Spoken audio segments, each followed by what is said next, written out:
So with that, this was his lesson number 1, and the rich don't work for money. So when I show you that, what goes through your head?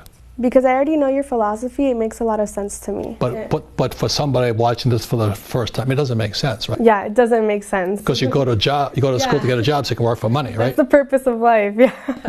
Right. To be a slave for money. Exactly. And work for idiots like me. Exactly. But anyway, my way of teaching is to first put doubt in your brain to challenge your belief systems. And then maybe you can choose new beliefs or keep up with old beliefs, right? So when you think about working for money, what comes through your head? I think about the time that I worked at the bank and I was working paycheck to paycheck and I wasn't exposed to the financial education that you provide me with. And so it was kind of sad that I couldn't afford the things that I wanted to do, and I was just in this cycle of paying my bills and going to work, and Correct. That's it. Do you have friends who haven't found the good job even though they went to school? So I have many friends that have graduated and they're told that they're going to go to school and they're going to find a job, and they find themselves without anything.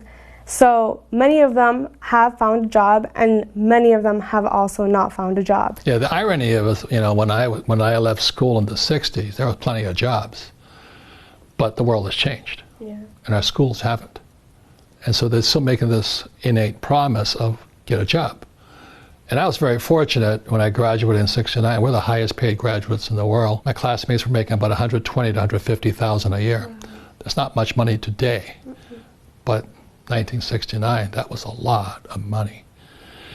But naturally, as young guys do, we spent every penny of it. Yeah. So I had my rich dad's lesson, the rich don't work for money, in my head. I said, okay, I'm making all this money, I have a secure job, but what's beyond that? And that's where education comes in. So if I could explain this to you for the rest of the millennial lessons, it's really going to be on this theme here. Because financial education is about not working for money. Like one of the first questions, when I finally realized what my rich dad was saying, I said, well, when do I never need a paycheck again? See, my goal wasn't, go to the moon or, cure cancer. My job was, when would I never need a paycheck again? Because as long as you need a paycheck, be it from an employer or like my poor dad, he was so afraid of losing his government pension. Yeah.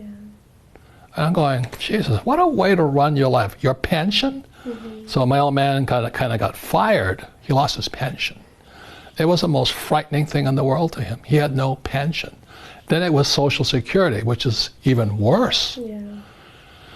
So that's why my goal when I was about your age, a little older, around 25, I said, my goal is to never need a paycheck again from anybody, even the government. I don't want any Medicare, Social Security, or whatever. When I was a military pilot, I said, oh, you got to get the military pilot pension. I said, you do, but I'm not going to. And just because of this here, that was the difference. Because I never wanted to work for money to need a paycheck. So the next few lessons in Millennial Money, you'll find out what I do work for. So for right now, just let me go to the lesson here. So this comes from Rich Dad, Poor Dad, and these are some of the distinctions. It was the advantage I had at age 9, because I knew what I wanted to work for. And this here, in simple terms, is called a financial statement. In school, they teach you to get a FICO score. FICO is BS. All it means, how good are you paying your bills? That's all FICO means, okay? Should be the FIDO score. Good dog.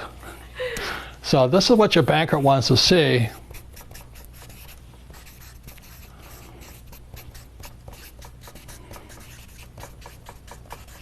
So when I was 9 years old, playing Monopoly with my rich dad, this is the lesson that's not included in Monopoly, but rich dad taught me. And fundamentally, the problem that most people make, they go to school to get a job, and they work here.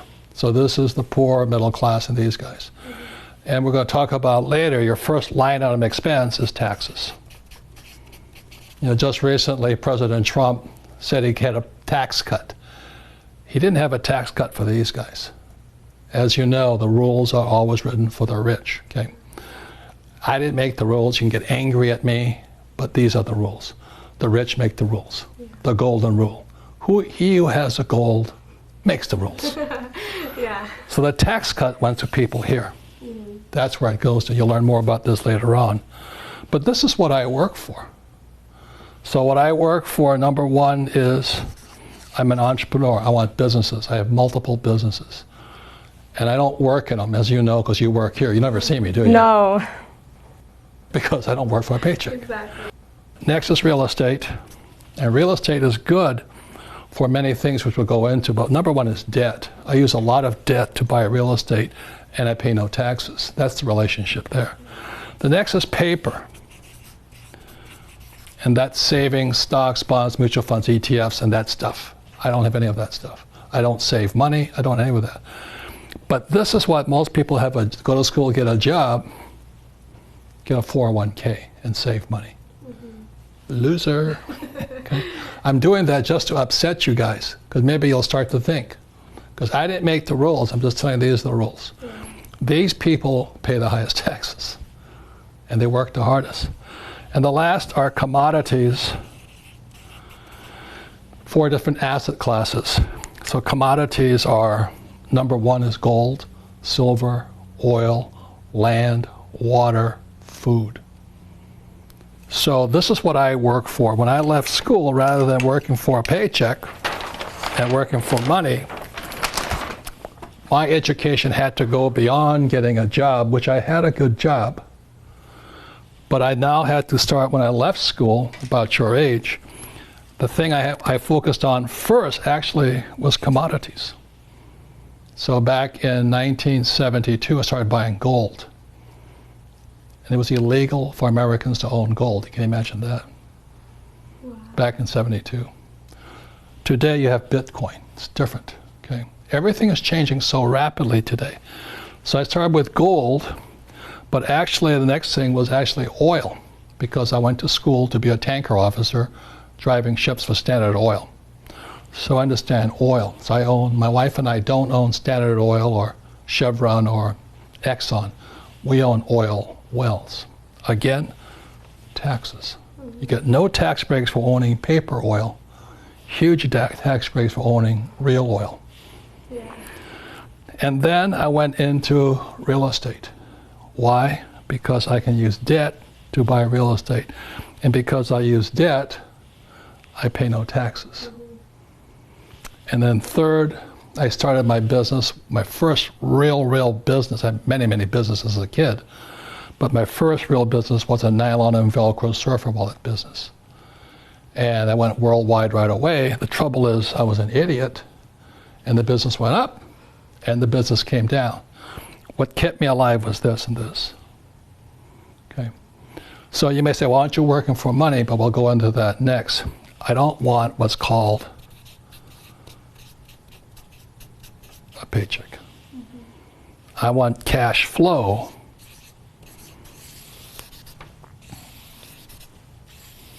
From here. So that's what I mean by the rich don't work for money.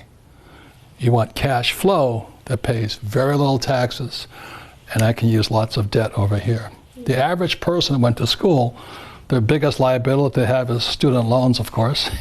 Yeah, of course, definitely. I mean, it's horrible what they do to you guys today. You have student loan, which is the worst type of debt of all, because you cannot declare bankruptcy on it.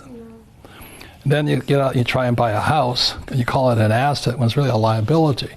Why? Because the cash is flowing that way. Your house costs you money you rent a house, it still costs you money. Okay? Then you have to have a nice car. I had one of those. This. So the problem with most young people is they go to school to get that job, then a lot of them have student loan debt. Then they try and get married and buy a house, have a car, and then they have credit card debt. But they never have the chance to come over here. If they do any investing in America, it's a 401k, which I wouldn't touch with a 10-foot pole. Now, you should, but I don't, because I don't have to. Because I went to school for here, And people who don't go to school should be here. This is a 401k, IRA, ETFs, and that stuff. Paper, savings. I don't touch that stuff. And we'll go into that later on. Yeah. Okay. So when I say rich don't work for money, I never wanted to be dependent on a paycheck, either from an employer or the government. I wanted to be a free human being. Any comments, any questions on this? Well, now I see it clearly, because it's ironic how people were upset about Trump not paying taxes, but in reality he would have to be a complete idiot if he paid taxes, especially when you were talking about your assets and how the government wants you to have these things. They want you to own homes and invest in properties. And so that's exactly what Trump was doing, and so he gets all the tax benefits from it. Correct. So many people come to this country because they want to live the American dream of buying their house, going to a job, working paycheck to paycheck, going to school, when in reality that's a nightmare. And then what happens if they lose their job? They lose all security they were promised, and they lose everything, and they don't have anything to provide for their family either. So what is your brain? I mean, you're a very smart young lady, but now your brain is a think, right? Yeah. So the question is, when I talk to people about financial education, well, right now, we're going to talk about, there's another issue, is Bitcoin, the dollar, and gold. Mm-hmm. Which one is better? I love real estate, again, because it's debt. I use debt to buy real estate. And everybody else is saying, get out of debt, right?